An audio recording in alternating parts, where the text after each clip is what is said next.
এই উপজেলা নির্বাচনকে আপনি আসলে কিভাবে দেখছেন? এখানে তো আপনার দলের লোকজন নির্বাচন অংশ নিয়েছে, অনেকে নির্বাচিতও হয়েছেন, তো সেই বিষয়গুলোতে আপনাদের মানে আপনারা যে বর্জনের আহ্বান জানিয়েছেন আমার দলে আমি বলবো যে বিএনপি একটা অনেক বড় সংগঠন, অনেক বড় রাজনৈতিক দল, যে দলে আওয়ামী লীগ শুধু মামলাই করে। আরো 6 মাস আগে বিবিসির সাক্ষাৎকারে এইরকম দেখেছি, বিবিসির কি বলে জরিপে, যে 4 মিলিয়ন লোকের নামে মামলা। তো যে দলে এখন এত দিনে 4.5 হয়েছে, 4টা 4.5 মিলিয়ন লোকের নামে মামলাই হয়, তার মানে দলটা কত বড়। সেইখানে 60 জন 70 জন 80 জন ভাইস চেয়ারম্যান পদে নির্বাচন করতেই পারে। তৃণমূলে আপনি জানেন সাপোর্টারই বেশি থাকে, নেতা 2-4 জন আছে, বাকিগুলো হয়তো সাপোর্টার। তো সাপোর্টাররা যে কোনো সময় তারা তাদের নিরপেক্ষতা বজায় রাখতে পারে, তারা সুইং করতে পারে। তো এটা বিএনপির জন্য বড় কোনো সমস্যা না, বরং আওয়ামী লীগ এত চেষ্টা করলো বিএনপি ভাঙার জন্য, শেষ পর্যন্ত আওয়ামী লীগ তৃণমূল বিএনপি বানিয়ে তাকে রেজিস্ট্রেশন দিয়ে দিল। তৃণমূল বিএনপি নাজমুল হুদাকে নিল একবার, তারপরে তৈমুর আলম শমশের মুবিনদের নিল একবার, কিন্তু কিছুই করতে পারলো না। একজন সিঙ্গেল ম্যান ছাড়া কিছুই করতে পারে নাই। পরবর্তীতে আরো আপনার শাহজাহান উমরদের সরাসরি নৌকা মার্কা দিয়ে নিল, তারপরে বিএনএফ গঠন করলো, কিছুই করতে পারে নাই বিএনপি কে। অতএব আমরা মনে করি বিএনপি কে ভাঙা এত সহজ না। বিএনপি কোন সময় আজকে এতই 17-18 বছর ক্ষমতার বাইরে যখন বিএনপি আরো তৃণমূল শক্তিশালী, অতএব বিএনপির আলাদা একটা জোর আছে। এটা শুধু স্বয়ং আল্লাহ তাআলা এটা রক্ষণাবেক্ষণ করে, আমি এটাই মনে করি।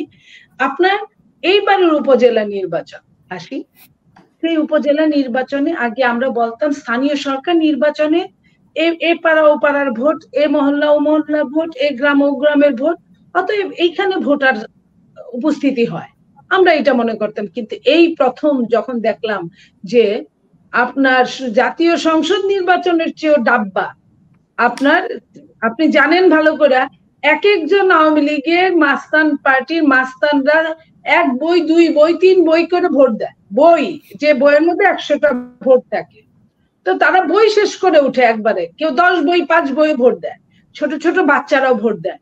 এই ভোট দেওয়ার পরেও আমি আপনাকে বলি 2009-এ উপজেলার ভোটের যে হার ছিল সেটা 68.32% ছিল। 2014 সালে সেটা ছিল 61%, 2019 সালে সেটা ছিল 40.22%, আর 2024-এ 36.10%। এটা হলো সরকারি রিপোর্ট, সিলমারা রিপোর্ট, ভোটের রিপোর্ট না। ভোটের রিপোর্ট আরো নগণ্য। আপনি সিনিয়র সাংবাদিক হিসেবে খুব ভালো জানেন যে এখানে কতটা শুভঙ্করের ফাঁকি আছে।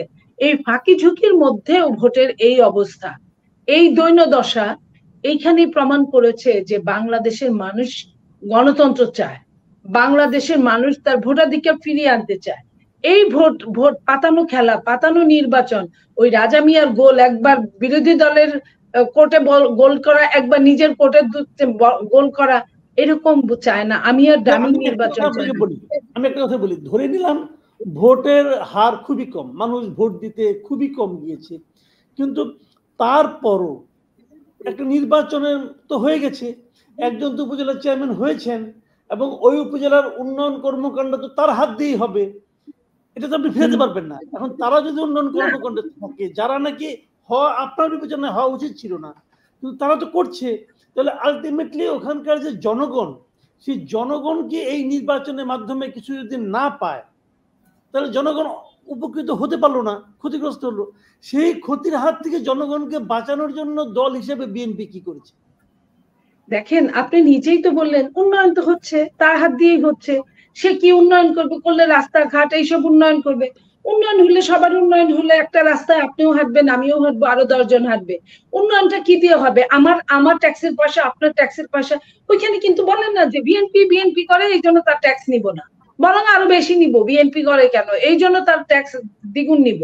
তো সেই জায়গায় আপনি বলছেন উন্নয়ন হচ্ছে, তো বিএনপি যে কারণটায় নির্বাচন যাচ্ছে না, সেটা হলো বিএনপি গণতন্ত্রের প্রত্যাশায় নির্বাচনে যাচ্ছে না। গণতন্ত্র অর্জন করে আনবে, তারপরে যাবে। আপনাকে আমি যদি প্রমাণ দেই, এরশাদের সময় আপনার দুই নেত্রী যুগপৎ আন্দোলন করেছে, আপনি জানেন। সেই দুই নেত্রী একবার কথা বললেন যে এরশাদের আন্ডারে কেউ নির্বাচনে যাবে না, যে কেউ যদি নির্বাচনে যায় আমাদের মধ্যে যে যাবে সে জাতীয় বেঈমান হবে। পরের দিনই দেখলেন আমাদের নেত্রী, যে আওয়ামী লীগের নেত্রী, নির্বাচনের জন্য বলে দিলেন আপনার লাল দিঘির ময়দানে বললেন, এবং উনি জাতির বেঈমান হইলেন। ফাইন, ভালো কথা, ইলেকশন করলেন। এখন আমার কথা হলো, পরবর্তীতে 91-তে যখন আমরা তখন বিশ্ববিদ্যালয় 91-তে ইলেকশনে আমরা ধরেই নিয়েছিলাম যে আওয়ামী লীগ সরকার গঠন করবে, বিএনপি প্রধান বিরোধী দল হবে। এটা কিন্তু আমাদেরও ছিল, অ্যাজাম্পশন যেটা বলে। সমস্ত অ্যাজাম্পশন ফেল করে জনগণ কিন্তু তার ভোটাধিকার প্রয়োগ করে কিন্তু বুঝিয়েছে বিএনপি কে ক্ষমতা দিয়ে। বিএনপি কিন্তু নিজেও আশা করে নাই, এটা দিয়েছে। জনগণ ভুল করে না, এটাই আমি আপনাকে বুঝাতে চাই, যে জনগণ ওই যে 86 নির্বাচনে যারা জাতির বেঈমান হিসেবে ভোট করেছে, পরবর্তীতে যখন জনগণ ভোট দেওয়ার সুযোগ পেয়েছে, জনগণ কিন্তু ঠিক জায়গা মতোই বেছে নিয়েছে।